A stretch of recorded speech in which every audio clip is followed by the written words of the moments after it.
the most lethal hunters in the entire cat family. Gyra.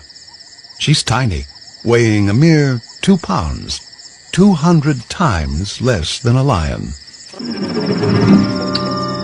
She finds almost anything that moves is a potential meal. She'll even eat locusts.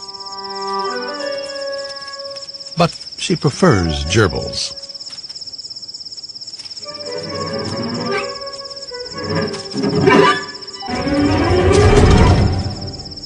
Or if that doesn't work, birds.